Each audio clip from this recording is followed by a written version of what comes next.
Je me suis réveillé en sursaut, le goût âcre du poison encore sur ma langue, ce même poison que ma propre mère avait versé dans mon verre de vin lors de ce dîner familial fatidique à Paris. Mon cœur battait la chamade, non pas de la mort qui m'avait emporté à 30 ans, ruiné et trahi, mais de la rage qui bouillonnait à nouveau dans mes veines, intacte, comme si les 5 années d'enfer n'avaient été qu'un cauchemar éphémère.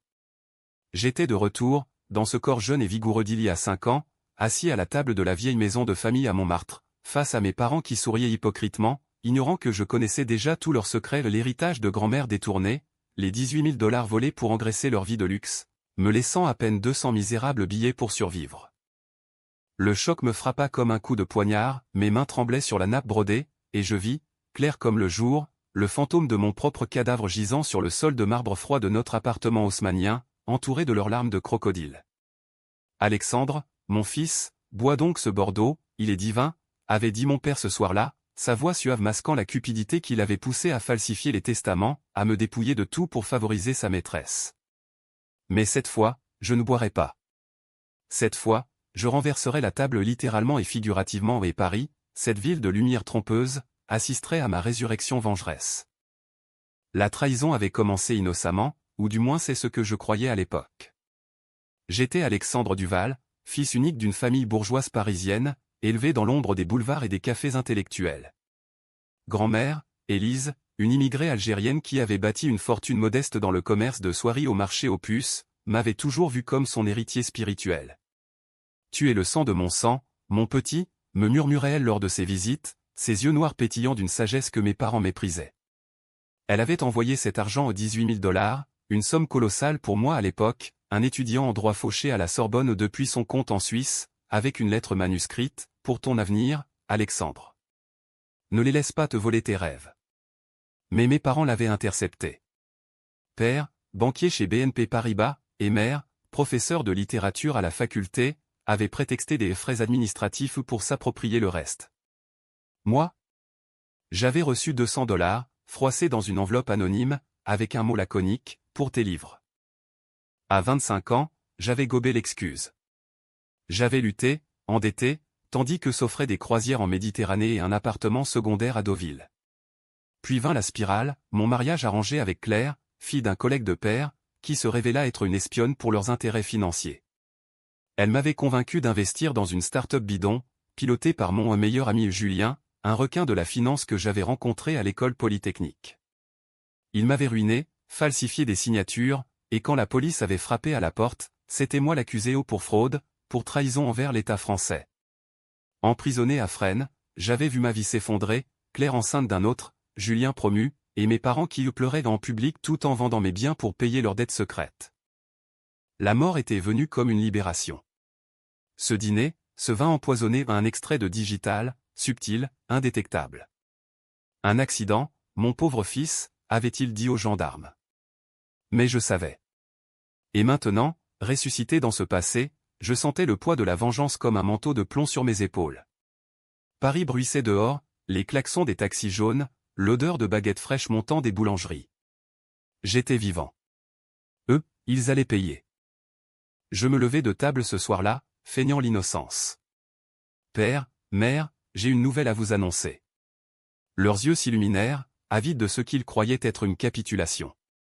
J'ai décidé de suivre les traces de grand-mère. Ouvrir une boutique de soierie, comme elle. Mère rit, un gloussement forcé. Quelle idée romantique, Alexandre. Mais avec quoi? Tes économies? Je souris intérieurement. Avec quoi? Avec la vérité que je déterrerai, pierre par pierre. Les jours suivants furent un tourbillon de préparation. Je contactai discrètement l'avocat de grand-mère, un vieux renard nommé Monsieur Lefebvre, qui gérait encore ses comptes en Suisse. Votre grand-mère m'avait prévenu, jeune homme. Elle savait que vos parents étaient des vipères. Il m'envoya les documents, les virements tracés, les faux justificatifs signés de leurs mains tremblantes. 18 000 $ ou plutôt 16 200 € à l'époque, convertis au taux du jour. J'en avais la preuve, numérisée, prête à exploser comme une grenade. Mais la vengeance ne se nourrit pas seulement de papier. Elle exige du sang, du drame, des choix qui font saigner l'âme. Mon premier coup porta sur Julien. Je l'invitai à un café près de Notre-Dame, sous prétexte de retrouver l'ancien temps. Il arriva, cravate Hermès, sourire carnassier. Alex, mon vieux. Toujours ce rêve de bohème? Je glissai l'enveloppe sous sa tasse. Lisa. Et dis-moi si tu reconnais la signature sur la start-up. Son visage pâlit. C'était la sienne, falsifiée pour me piéger. C'est une erreur. Je me penchai, voix basse, non, Julien. C'est le début de ta fin. Demain, je dépose plainte. À moins que tu ne coopères. Il bafouilla, promit des infos sur Claire. Mais je savais, il me trahirait à nouveau. Alors, en sortant, j'appelai un contact anonyme, un hacker freelance du dark web, payé en bitcoin pour vider ses comptes offshore. 500 000 € envolés en une nuit. Son empire s'effondra comme un château de cartes. Paris, cette garce voluptueuse, semblait conspirer avec moi. Les rues pavées de Montparnasse portaient les échos de mes pas furtifs, tandis que je filais Claire. Elle était déjà enceinte? Non, dans ce timeline, c'était encore un secret. Je la surpris dans un hôtel chic du 8e arrondissement, avec un amant pas Julien, mais un député influent. Le scandale fuiterait, photo discrète, envoyée à un tabloïd People. La fiancée de l'héritier Duval dans les bras d'un politicien marié. Les journaux en firent leur chou gras. Père fulmina au téléphone, qu'est-ce que c'est que ce cirque, Alexandre? Tu ruines la famille. Je répondis calmement, la famille? Celle qui m'a volé mon avenir? Le twist vint plus tôt que prévu. En fouillant les archives familiales, dans le grenier poussiéreux de la maison, je trouvai non seulement les lettres de grand-mère, mais un journal intime, celui de mère. Des aveux glaçants, elle n'était pas ma mère biologique. Père avait eu une liaison avec une ouvrière, Élise elle-même, ma vraie grand-mère. L'héritage n'était pas pour moi, mais pour réparer une injustice, Élise avait abandonné sa fille pour monter à Paris, et mère, adoptive, haïssait cela. Le poison? Pas seulement pour l'argent, mais pour effacer le sang maudit. J'étais le bâtard, le fantôme de leur péché. La rage me consuma. Je confrontai mère seule, dans la cuisine où elle préparait son thé vespéral. Lisa, maman en point. Elle blêmit, le journal tremblant dans ses mains. Comment? Je sais tout. Et grand-mère aussi. Elle m'a tout légué, en secret. C'était un mensonge pour l'instant. Mais ça la brisa. Elle s'effondra, sanglotant, on voulait te protéger, Alexandre. De la pauvreté, de la honte. Protéger? En me volant, en me tuant? Le climax s'annonça lors d'un gala au Louvre, où la famille Duval paradait son hypocrisie. Père y invitait investisseurs, Claire y minaudait, Julien rampait pour un comeback. J'y entrai, costume sur mesure, escorté d'une actrice mineure pour les faits. Mon discours, improvisé au micro, mesdames, messieurs, à la santé des voleurs qui se travestissent en bienfaiteurs. Puis, les écrans géants s'allumèrent hackés par mon freelance projetant virement, faux, photo. Le chaos éclata, cris, flash des photographes, Père s'effondrant d'une attaque. Claire hurla, accusant une erreur. Julien s'enfuit, mais les gendarmes l'attendaient dehors, mandat en poche. Pourtant, le choix controversé me hantait. Devais-je les détruire totalement? Appeler l'ambulance pour Père, ou le laisser agoniser? Je choisis la pitié au nom par bonté, mais pour prolonger leur tourment. Il survécut, paralysé, condamné à regarder depuis un fauteuil roulant tandis que je prenais les rênes de la banque familiale, légalement, grâce aux preuves. Mère finit en asile, marmonnant des excuses à un fantôme. Claire avorta dans la honte, Julien en prison pour fraude. Twist final, des années plus tard, alors que je régnais sur Paris comme un roi vengeur, une lettre arriva de Suisse. Grand-mère, vivante? Non, son spectre écrit, mon petit, la vengeance est un poison lent. J'ai tout su, et j'ai tout orchestré au ton retour, tes rêves. Mais le vrai héritage est le pardon. Jury, amer. Trop tard. Paris m'avait couronné, mais mon cœur était un tombeau vide. Était-ce victoire ou damnation? Les nuits parisiennes devinrent mes complices silencieux après cette résurrection. Je marchais le long de la Seine, l'eau noire reflétant les lumières des ponts comme des éclats de diamants maudits, et je revoyais en boucle les scènes de ma vie antérieure, cette cellule humide à Fresnes où les murs suintaient d'humidité et de désespoir, les visites sporadiques de Claire qui venaient plus pour les apparences que pour l'amour. Alexandre, tu dois plaider coupable, c'est le seul moyen, me susurrait-elle à travers la vitre, ses lèvres peintes en rouge sang formant des mots empoisonnés. J'avais cru en elle, en ce mariage qui devait sceller l'alliance entre nos familles. Mais elle n'était qu'un pion dans le jeu de mes parents, une belle marionnette aux ficelles tenue par l'argent. Maintenant, 5 ans en arrière, je décidai de tisser ma propre toile. Le lendemain du dîner, je rendis visite à grand-mère Élise, dans sa petite maison au volet vert à Belleville, quartier encore imprégné de l'odeur d'épices maghrébines et de souvenirs coloniaux. Elle était là, frêle mais vive, tricotant une écharpe de laine rouge à la couleur du sang, pensai-je ironiquement. Grand-mère, je sais pour l'argent. Et pour tout le reste. Ses yeux s'écarquillèrent, mais pas de surprise, de reconnaissance. Tu es revenu, n'est-ce pas? Comme dans ces vieilles légendes berbères, où les morts marchent pour laver l'honneur. Elle me serra dans ses bras, son parfum de jasmin envahissant la pièce. J'ai toujours su qu'ils te voleraient. Mais toi, mon Alexandre, tu es plus fort que leur poison. Élise me révéla des secrets enfouis, non seulement les 18 000 $, mais un testament caché, rédigé en arabe et en français, la nommant unique bénéficiaire de ses biens pas pour elle, mais pour moi, à sa mort. Tes parents ont essayé de le contester, mais Lefebvre l'a scellé à Genève. Attends, mon fils. La vengeance est un vin qui se bonifie avec le temps. Je hochai la tête, mais l'impatience me rongeait. Attendre?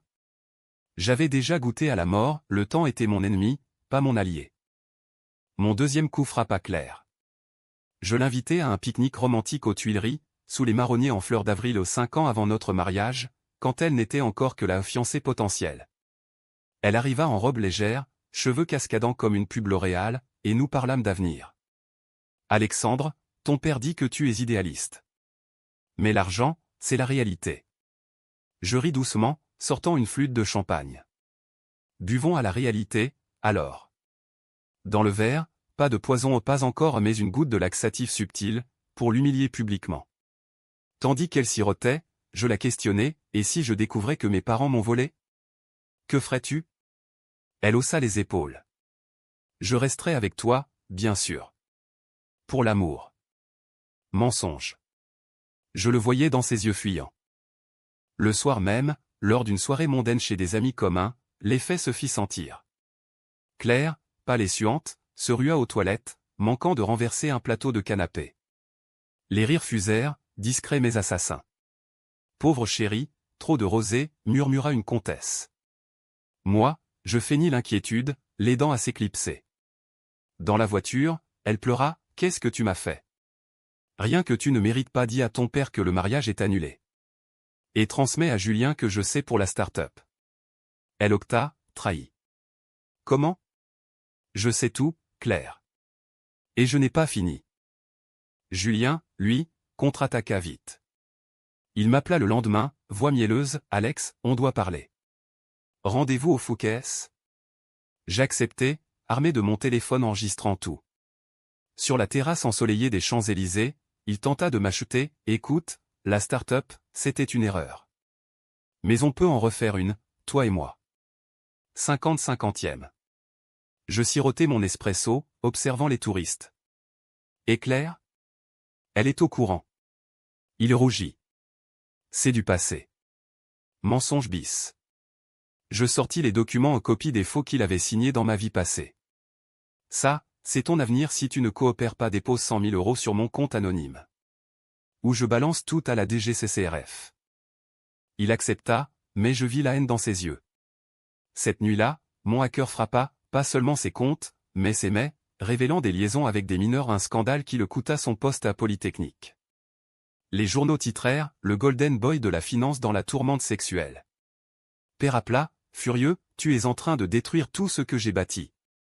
Bâti sur quoi, père? Sur le vol de grand-mère? Sur ma ruine? Silence. Puis, c'était pour la famille. La famille. Ce mot me donnait la nausée. Pourtant, des doutes s'insinuèrent. Était-ce vraiment vengeance, ou vengeance?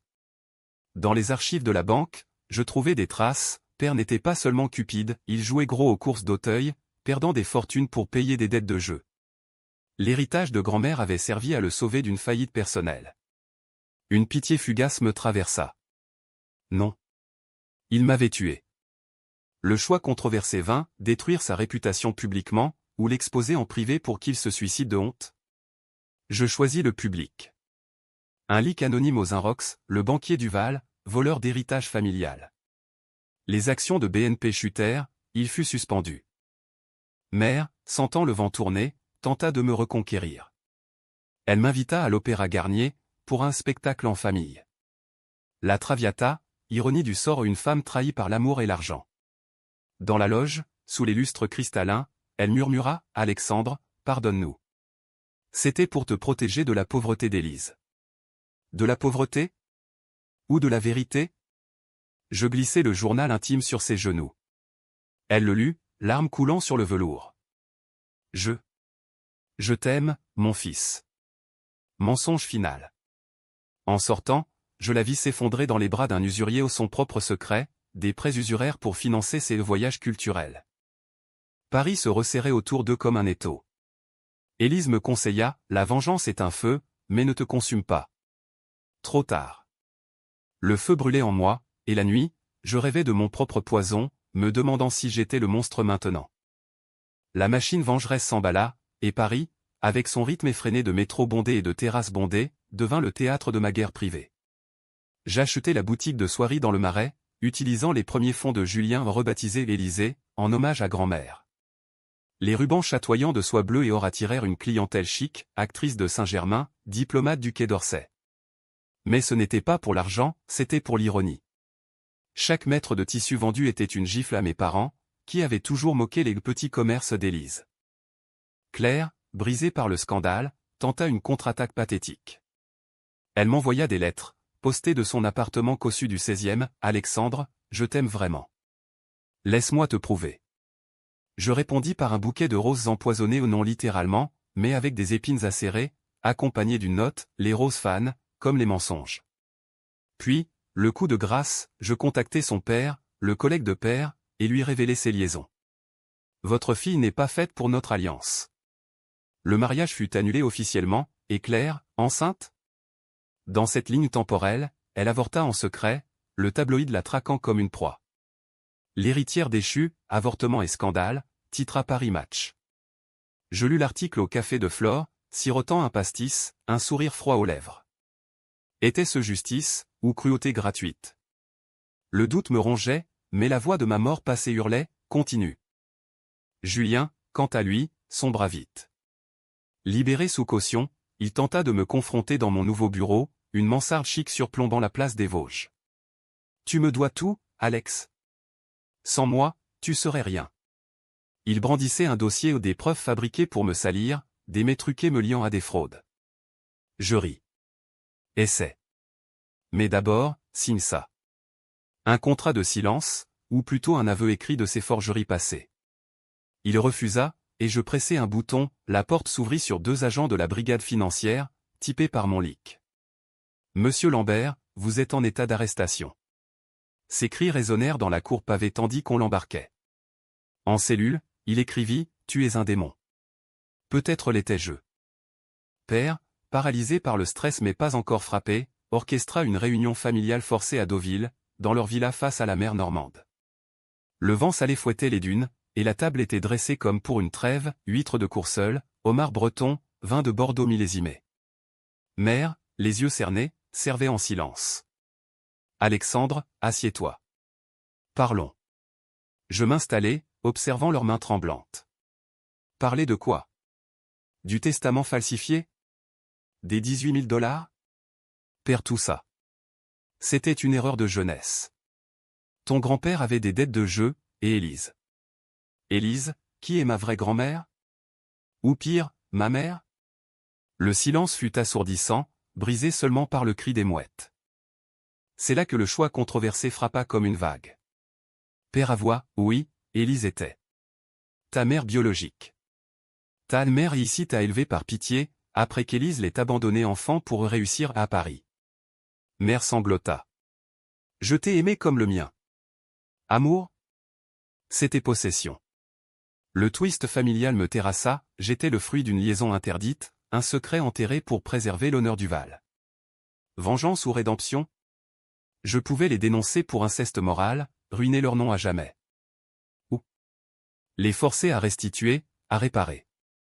Je choisis le pire, rédiger un chèque pour 500 000 € à Élise. Et un aveu public. Persigna, brisé. Mais en sortant, je sentis le poison en moi, au pas physique, mais moral. Étais-je meilleur qu'eux? De retour à Paris, Élise m'attendait avec un thé à la menthe. Tu as vu la mère, mon fils? Elle lave tout. Non. Rien ne lavait le sang.